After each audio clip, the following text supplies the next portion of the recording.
Hey guys, as you can see, I got this old small block Chevy I built on the engine hoist, and we're getting ready to stick her into that pickup back there behind me. We're going to stick her in the frame, see how those motor set back plates get line up, and I also got to put the transmission cross member in the truck and weld it in place. Transmission is sitting right down there, as you guys can see that. But we got a couple things we got to do to this engine before we put them on.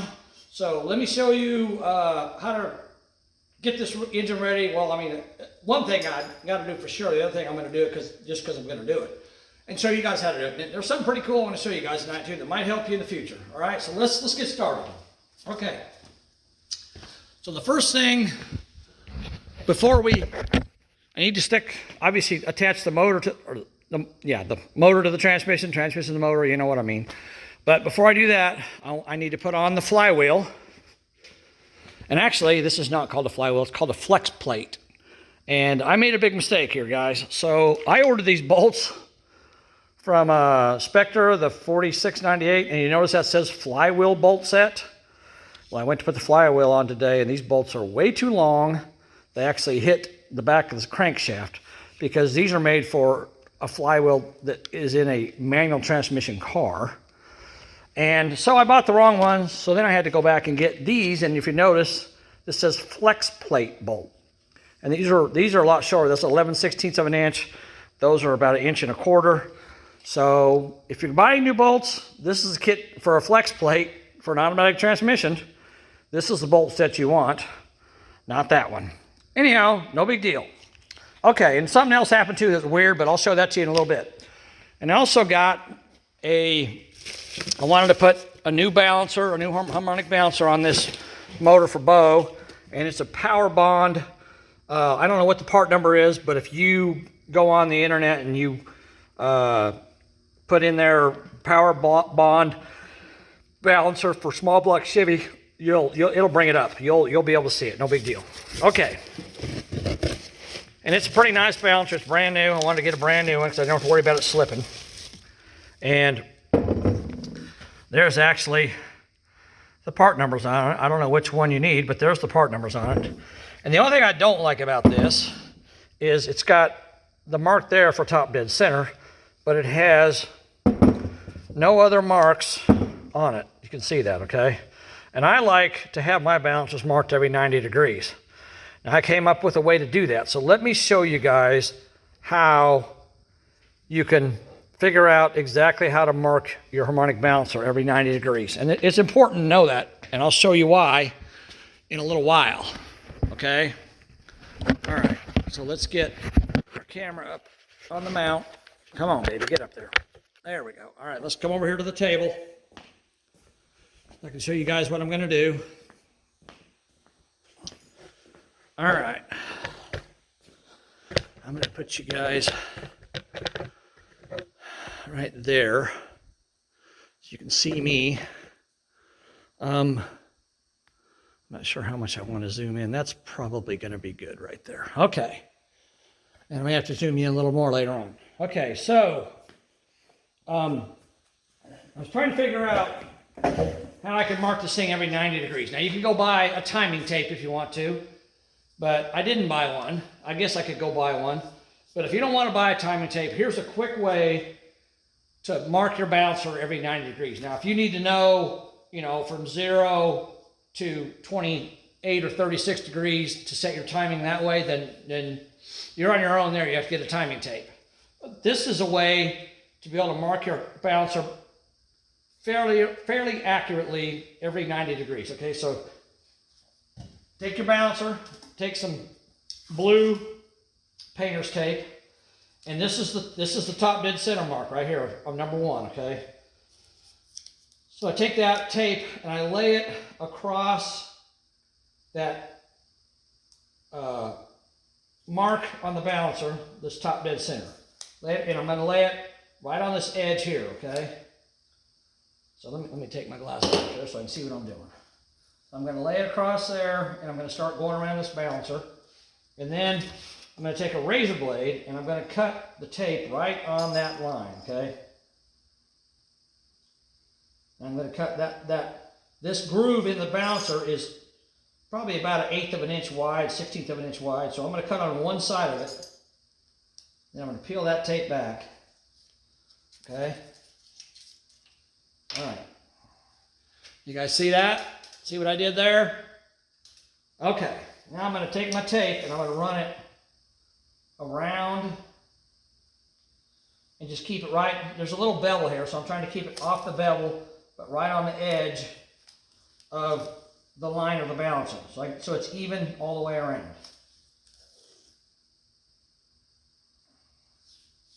I'm just sticking it on there so it sticks fairly good. I'm not trying to push it on too hard, just basically get it to stay in place. And I want to make sure I keep it right on that edge, just like that. All right.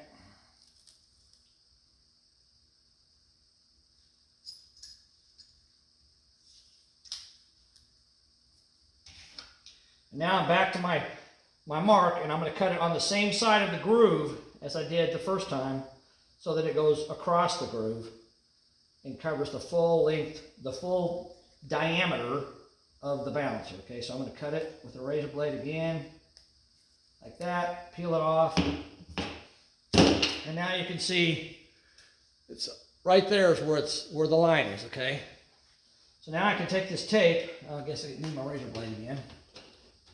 Take this tape, and I'm going to take my razor blade and peel this tape back off. And it's painter's tape, so it comes off pretty easily, no problem. That's what I like about painter's tape, okay?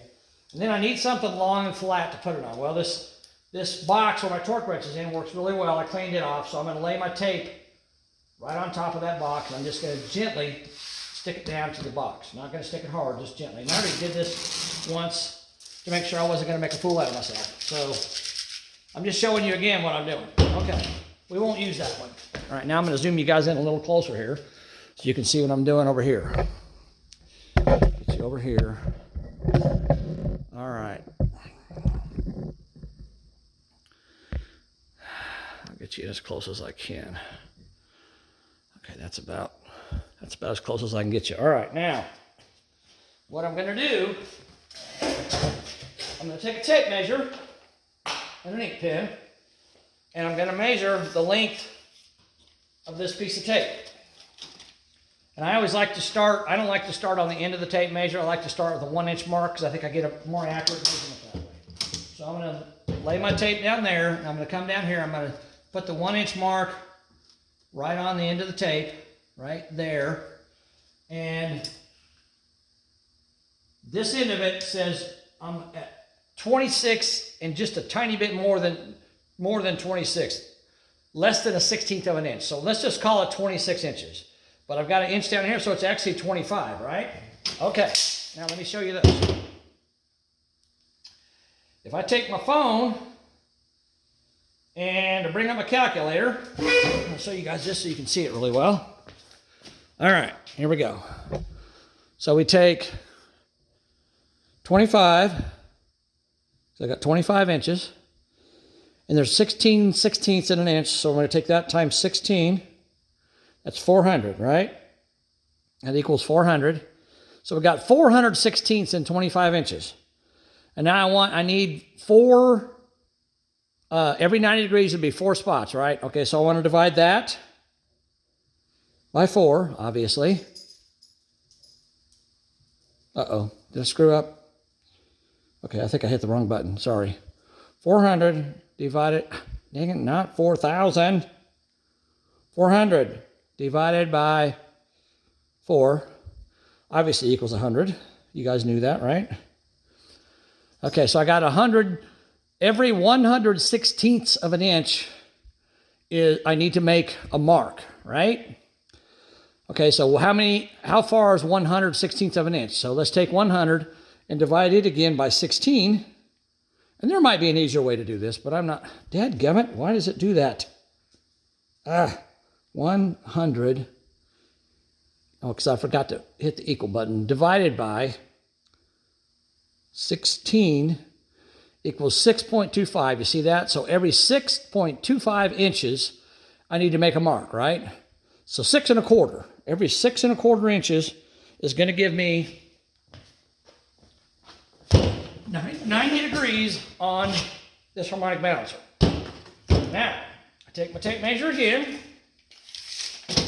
set it out here, and again I'm going to use the 1 inch mark, so I need to go to 7 1/4, not 6 1/4.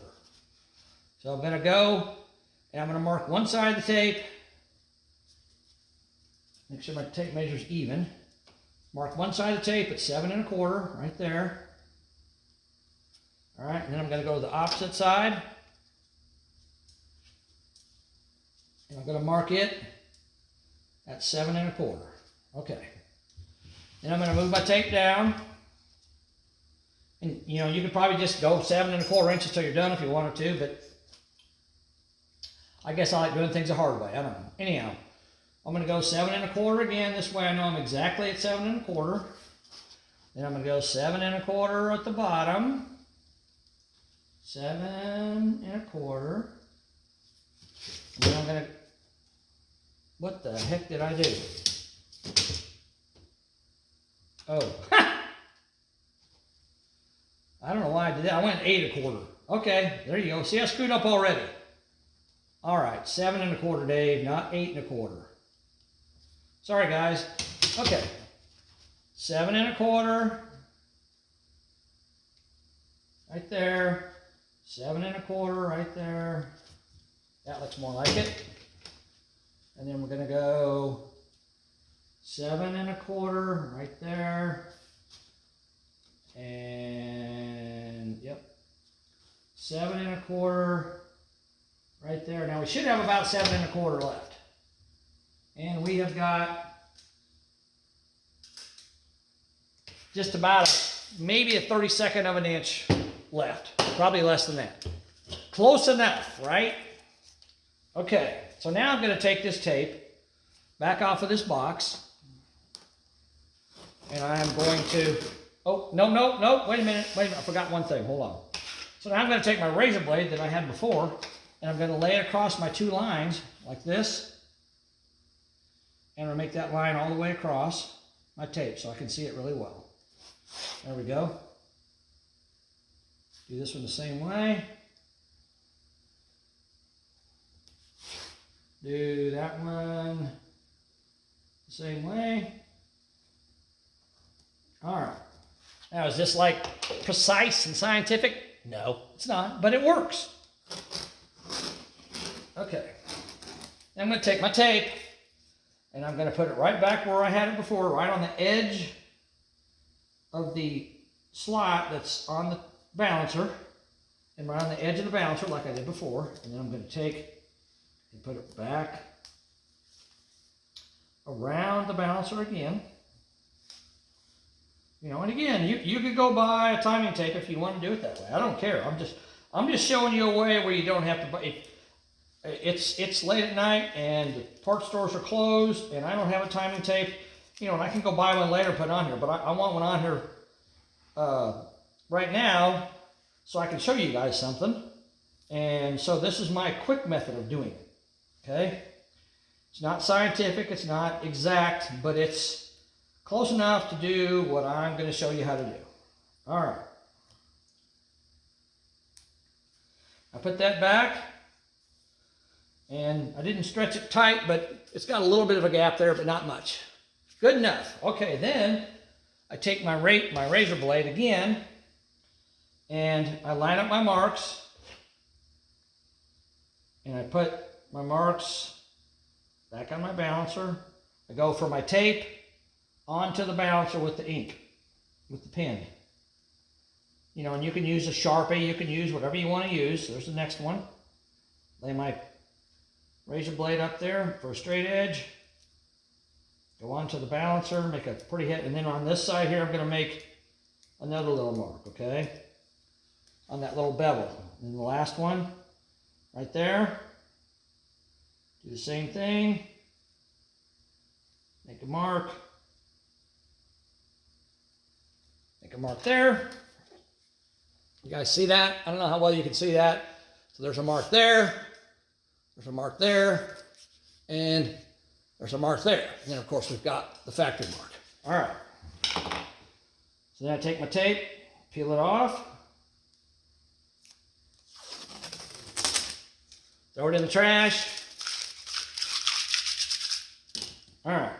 Then I take my razor blade again, and I find my mark that's on the side here on the bevel. I want to make a little tiny mark on the flat so I can see it on each one of these. There it is. All right.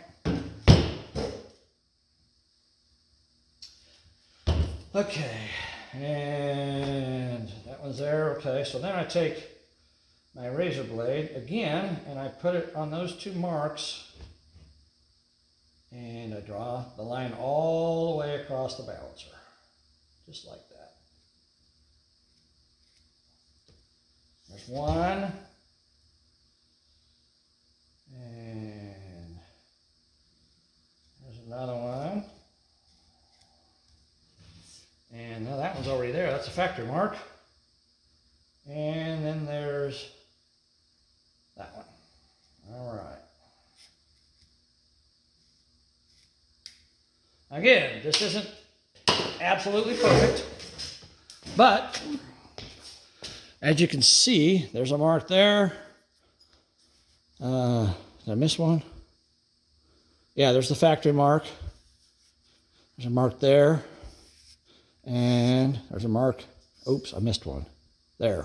Okay, so, I mean, that's just in black ink. I can take, paint, white paint. I can take whatever I want, a yellow mark, whatever. Orange, whatever color you want to use. You can actually either, if you want to, you could actually take tape and tape on either side of that line, then spray paint it, So now you've got a line on your harmonic balancer every 90 degrees, which is kind of cool. All right. So now let's go back over there and we'll look at installing this balancer. Okay, hold on. All right, guys, so we're back over here on this engine now. We did our harmonic balancer thing, and I'll show you a little bit more about that in a few minutes. But I want to go ahead and put the flywheel on because it's already pretty much in place. I just had the wrong bolts because I picked the wrong bolts. But now I got the right bolts. I'm going to take these off because I don't want them to fall on the floor and get damaged. So I'm going to set them off to the side here, so hold on a second.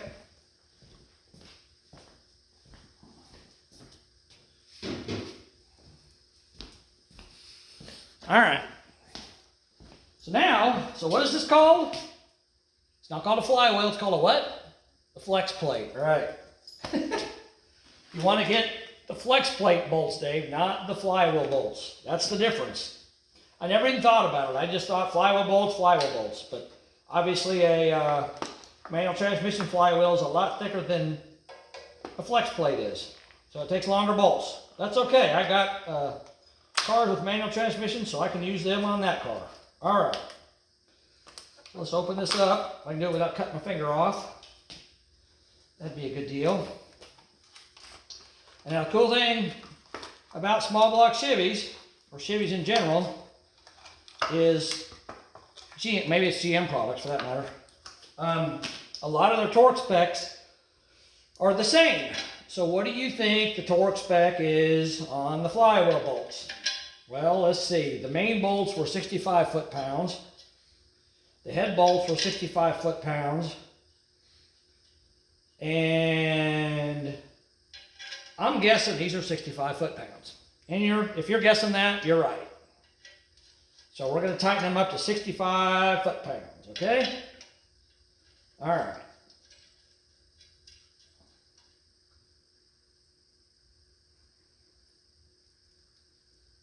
I've got my spark plugs in, so I've got some compression, so that's going to help this thing to not rotate so much. But, okay, we got those started. Get those screwed in. I'll get my torque wrench, and I'm going to use my old torque wrench because I like it better. All right. And we're at 20 foot-pounds now. Remember to turn your torque wrench back to 0 when you're done. So we're going to go to 40, and we're going to tighten them up at 40. And I like to try the opposite because it puts less turning force on the flywheel. And you can torque it down easier.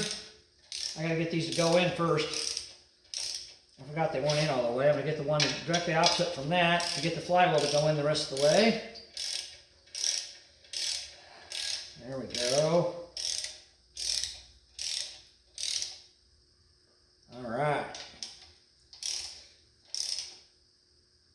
Okay, now I can tighten these up.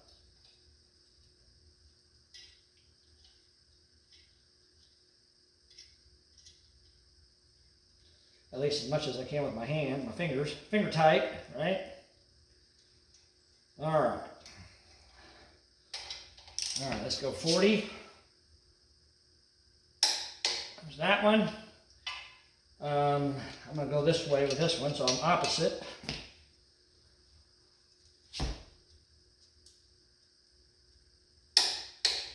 40. So I go there, there, then just in a star pattern, right? This one.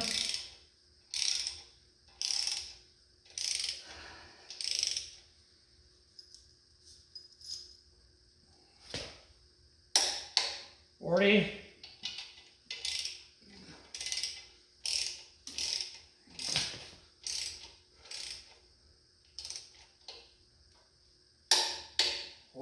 And I can do this one. And tighten that up a little more by hand, I think. There we go.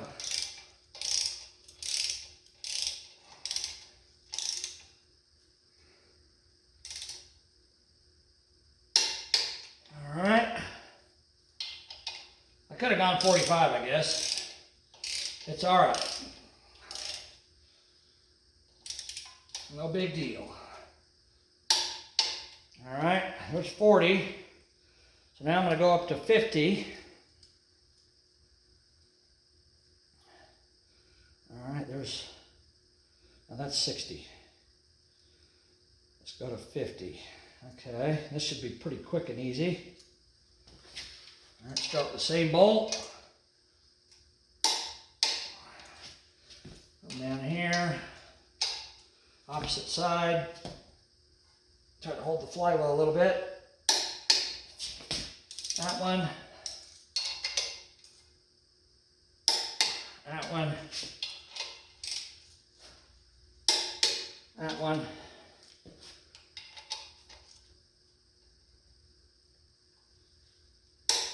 That one.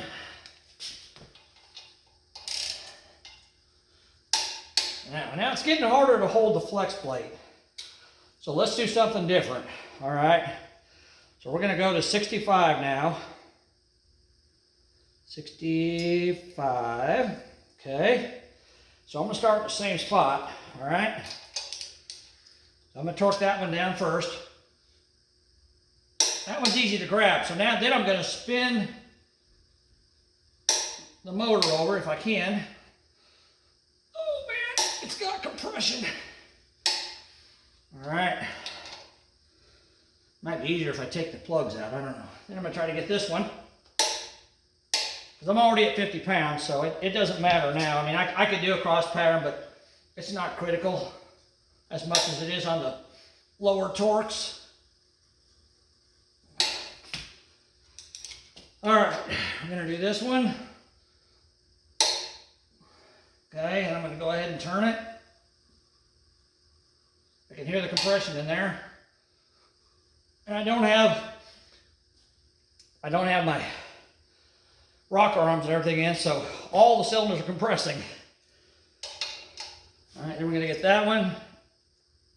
All right, try to move it a little more. Come on, baby.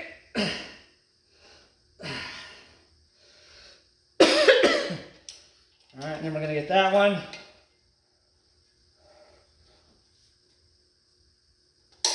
There we go. And last but not least is this one. All right, I'm going to block you guys a view here. Okay, now I'm going to check them all again. Check these three from this side.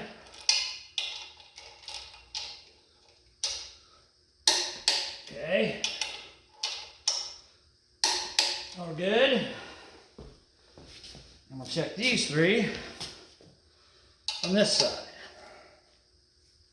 There we go.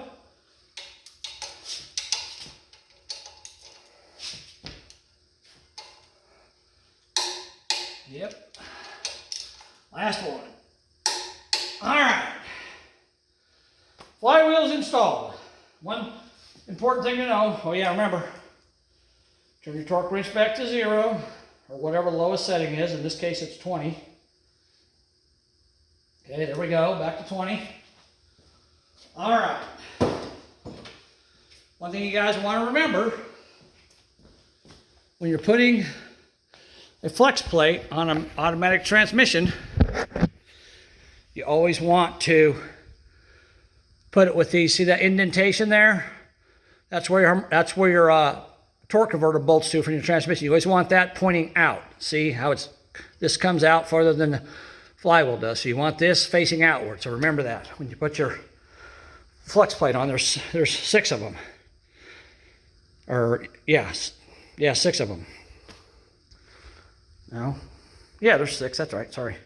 Yep, there's 6 of them. You only use 3 on most transmissions. Okay, but that way you can every 45 degrees or so you got one. Okay. All right, now we got to do harmonic balancer, right? So let's get up here to the front, and I'll show you guys something here real quick. I'll zoom you in a little closer for this one because it's a lot smaller. All right.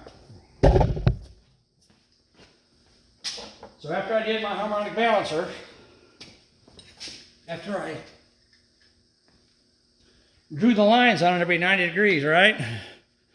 So I took just a regular old file, just a square file, and I carefully scribed a line where the pin mark was. So now I've got a bare metal line all the way around this balancer.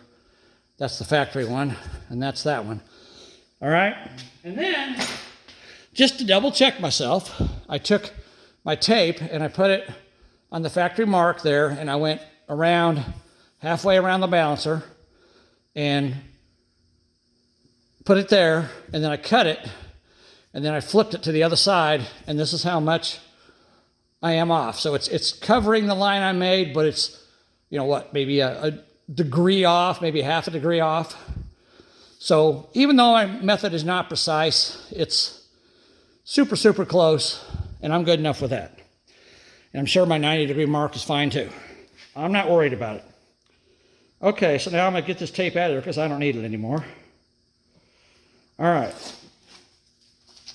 And now what's the easiest way to put harmonic balancer on the crankshaft? Well, the easiest way is to have a harmonic balancer installation tool. But most people don't have one. So if you don't have one, what do? I don't have one. Well, I have one. It's just not the typical tool you think of. So let's zoom in here so we can see what we're doing. Okay, so the first thing you want to do is you want to take your balancer. You might get a little bit of engine oil, right?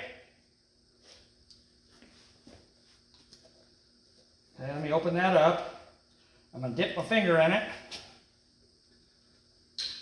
And I'm going to get oil on my finger. And I'm going to put oil on the crankshaft snout. That'll help the balancer to slide on easier. Okay? And then I'm going to also put it inside my balancer. But I'm also going to put it on the outside of my balancer because I have a seal right here, and I could put it on the seal too, I guess, kind of like that. But I have a seal right here, and I want my balancer to slide over that seal without damaging it. All right, so now I've got oil. I've got more oil than I need. I got oil on the outside here. I got it on the inside there. I got it on the crankshaft snout, and I wiped a little bit on that seal. And by the way, I did not change this seal. I thought about it, they're all made in China. I mean, I'm sure there's probably not much difference in quality between one to the other, so I'm not worried about it. This is a brand new seal, I'm fine with it. Okay, take your balancer, slide it on there. And now I've seen in the past, when I worked on other engines, I take them apart. Glad it had the lid on it because it fell over, that bottle of oil. I've seen hammer marks all over here where people beat the crap out of them trying to get them on. Well, that's not very smart because you could damage your balancer. So how do you get it on without damaging it? Well, take a piece of wood like this, and I'm going to have to get you guys over here on the other side because I'm right-handed. So I'll get you over here where you can still see what I'm doing. Let me get you right down there. You don't need to see my mug. You need to see what I'm doing, right? I keep saying that. All right. All right, so I'm going to take this block of wood, 4x4, and I'm going to lay it there, and I'm just going to tap it. See how that goes on?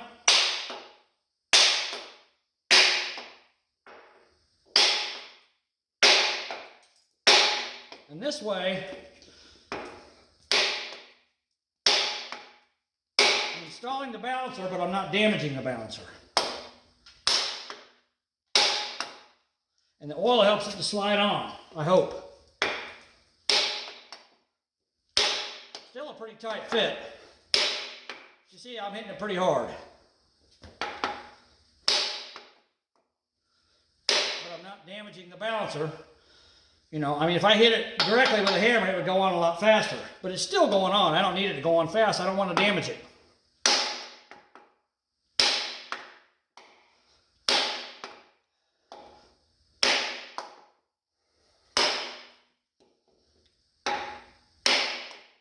I'm looking back here to see where it's lining up. It's getting pretty close.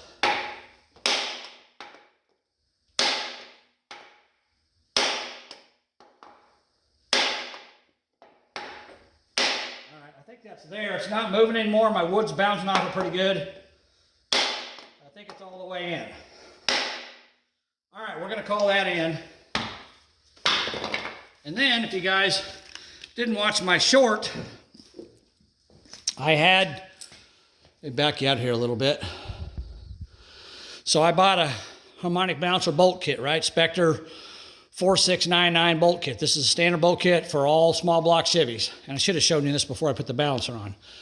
But I bought this kit because I needed a bolt. So I bought this kit to use this bolt, okay? So I take this bolt out and I'm trying to get it to fit. Zoom you back in here. All right. I put it in the hole before I put the balancer on, and I put it in there, and it's like, oh crap, look at that. See that? The hole in there is so big that this falls in there. It doesn't even, not even close. So I did a little checking and a little figuring, and I figured out that that hole is a 9/16 fine thread bolt. So they went from a 7/16 fine thread, and you can see the difference, to a 9/16 fine thread. So that I'm assuming that was done in a machine shop. If you guys have ever seen this before, please comment below because I have not seen this before. That's a lot, okay? I'm very surprised that it's that much. All right, so now I got to use a 9/16 bolt. And of course, they don't make a thick washer for 9/16, but I got grade 8 washers, and I got several of them, so I'll use as many of them as I need to make it fit. Right now, I'm going to use all 4 of them. I don't even know if that's going to be enough. We'll see. I don't think it is, but, oh, and I want to put oil on the threads here, too. I almost forgot about that, sorry. That way you don't accidentally pull the threads out because they're balling up. So you want to oil your threads for a balancer bolt. Even if you got the 7/16 bolt, you want to oil the threads. Put oil on them like that with my finger. All right. Okay. Now, like I said, I don't know. I may have to go try to find some washers because I don't know if that's going to go in there far enough. It goes in there quite a ways, but we'll see. I don't think it's going to screw in far enough. Let's see how far it goes. And I got to figure out what size that socket is too. Yep. All right. Let me get a socket, and I might grab a few extra washers. All right. Hold on, guys. I'll be right back. Let me go get that stuff real quick because I don't think this is going to work. Hold on. All right, I'm back. I found a couple lock washers and some big washers, but that's too much. Okay. So let's take the lock washers out. Maybe I won't need those. All right, let's try that. And it turns out that a 9/16 bolt has a 13/16 head on it, and I'm going to use my impact wrench here. It's easier.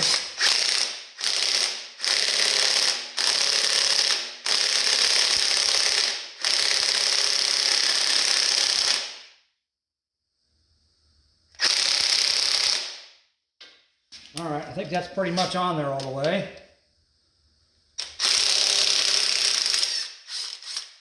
Yep, that felt pretty good. All right, now the question is, now I'm going to have a pulley on here, so it's going to help some. So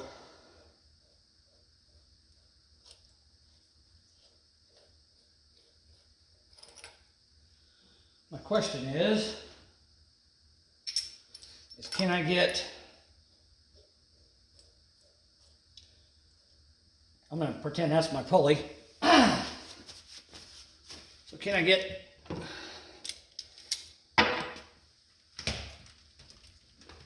the torque spec I need? What do you think the torque spec is on this?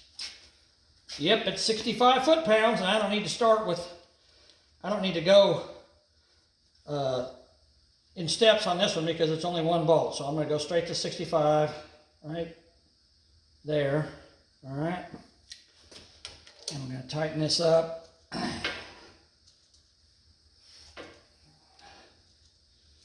not sure if I can do this or not. Let me see if I can. I'm trying to figure out a way to hold on to this thing. Here, let me do this. Oh, I'm not even all the way in. Okay.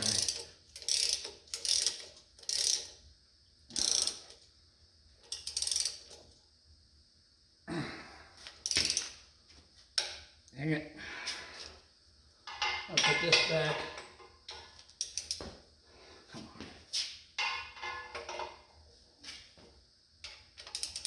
That back. Oh, wait a minute. I need this on the other side, don't I? There we go. I'll put that back to catch the flywheel. Oh. Man, that scared me.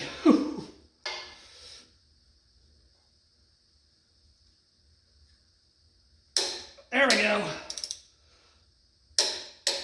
Torque spec is reached. Okay. So we are good there. So now I know that'll tighten up. I don't know how many washers I'm going to have to use, but it doesn't matter. It'll be fine. All right.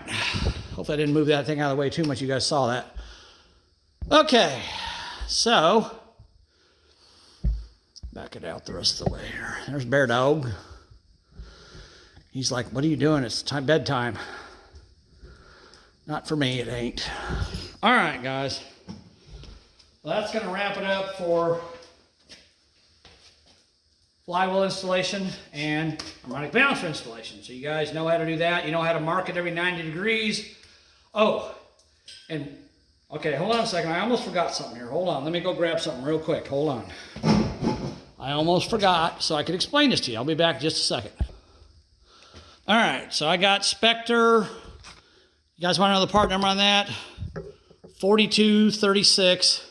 It's a chrome timing tab to go along with my timing cover. So I bought that off eBay. It's old school. You can see it's all yellowed, but I like this old school stuff. It's just sometimes hard to find it. So I'm going to take these two bolts out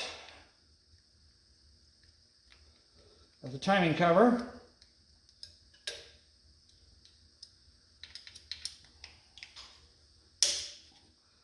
All right.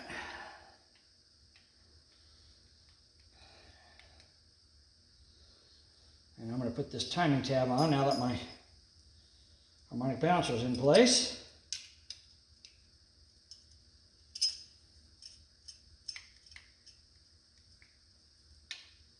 There's that bolt. I can barely get in there to get to that one. I think. Come on. There we go. All right.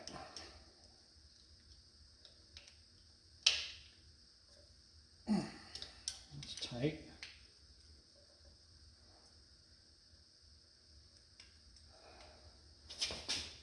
Yeah, I got clearance. Okay.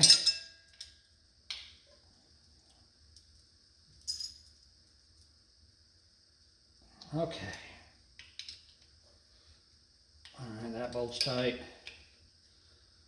Okay, all my bolts are tight. I want to make sure, bend this just a little bit to make sure it's lined up on the edge there the way it's supposed to be. There we go. And I got clearance. I can almost pass this underneath it, but I got plenty of clearance. Okay, now, get you right down in here where you can see what I'm talking about when I talk about this.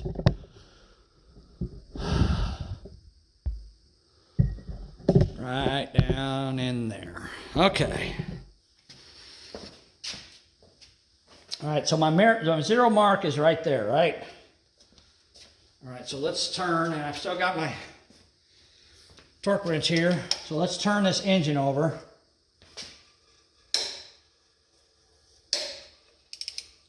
Oh, I got good compression. Here, let's hold on a second. Let me make this easier. Take these spark plugs out real quick. This is a pain with the valves not working. Take spark plugs out, it'll turn right over.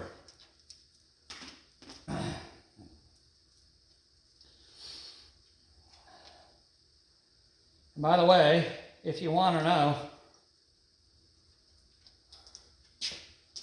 the older engines, the older small block Chevys take an R44T or R44TS.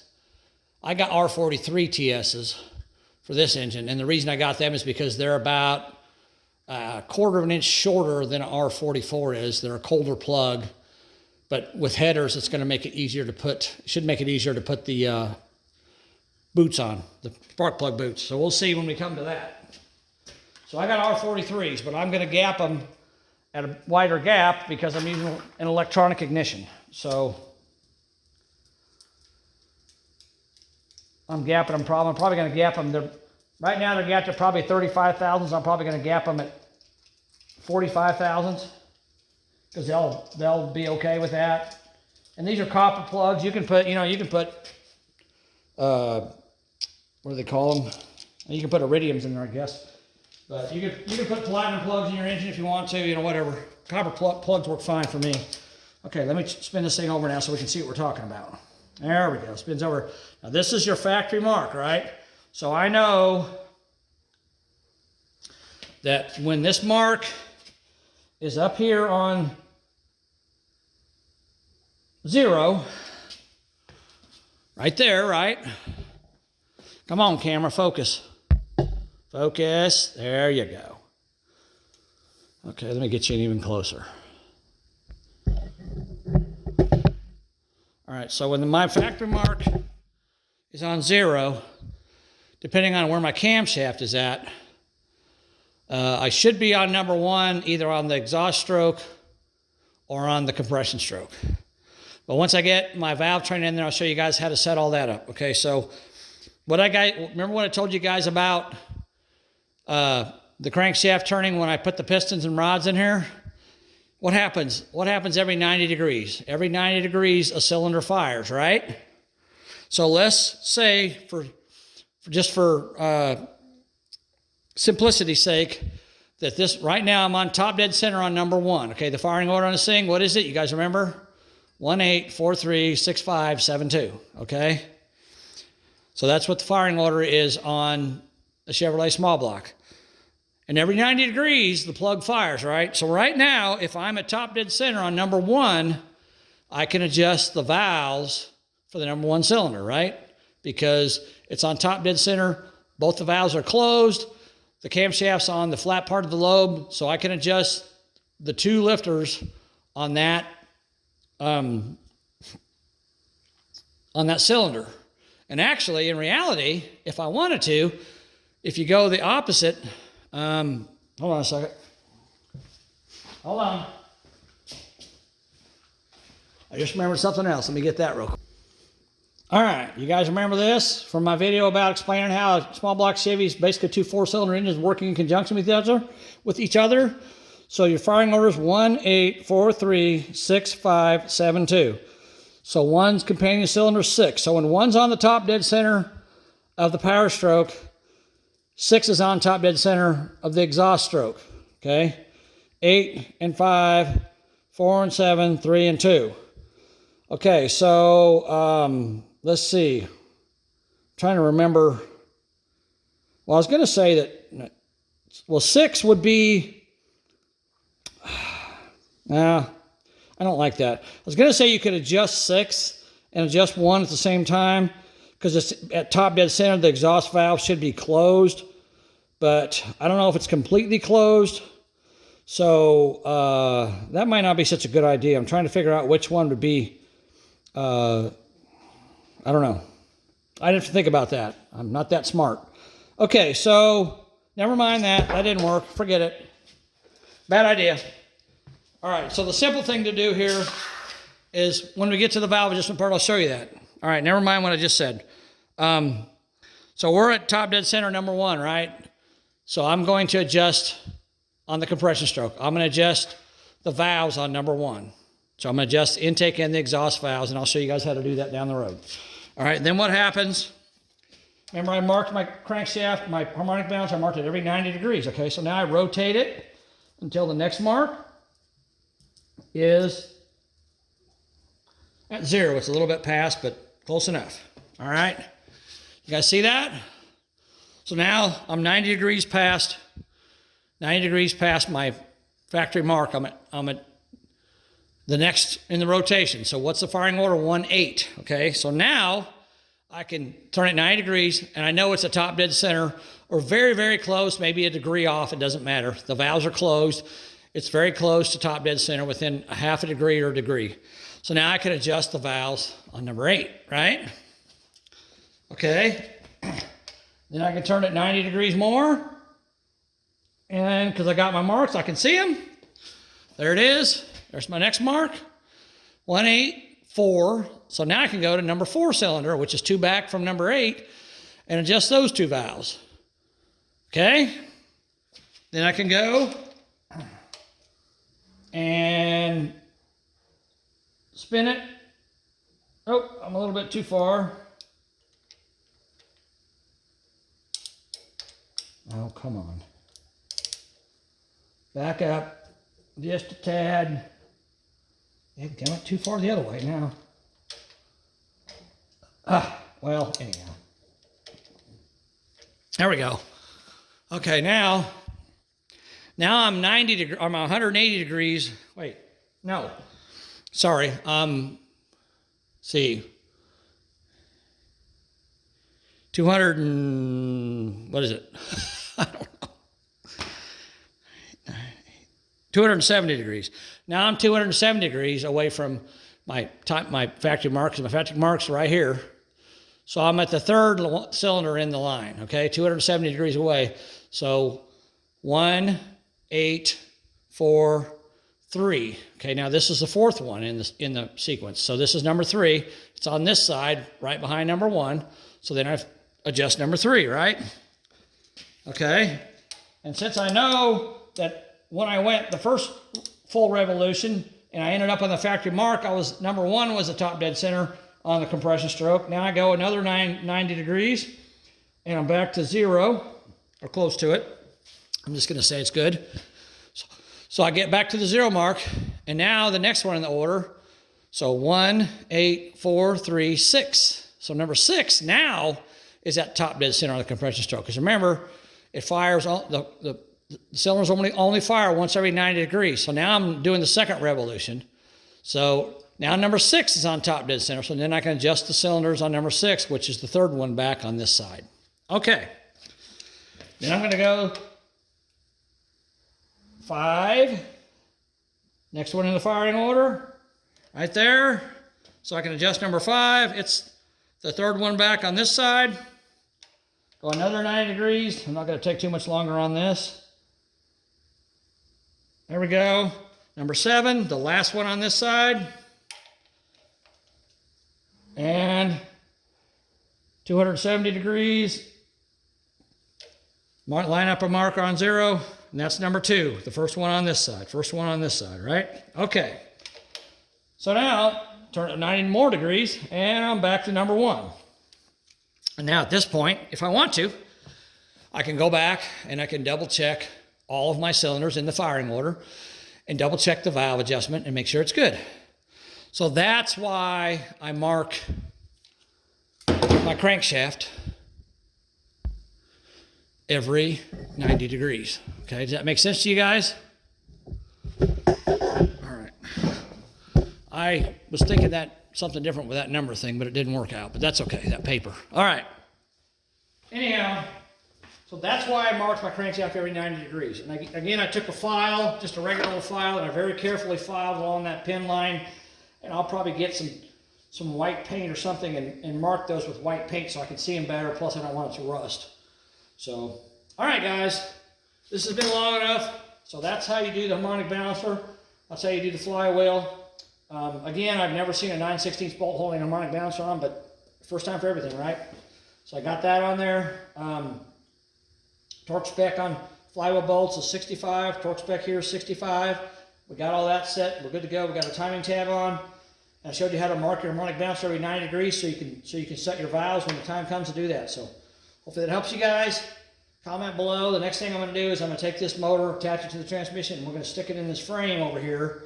And I'm going to start lining up those motor mount bolts, or those setback plates in the transmission cross motor. All right, guys, I appreciate you watching.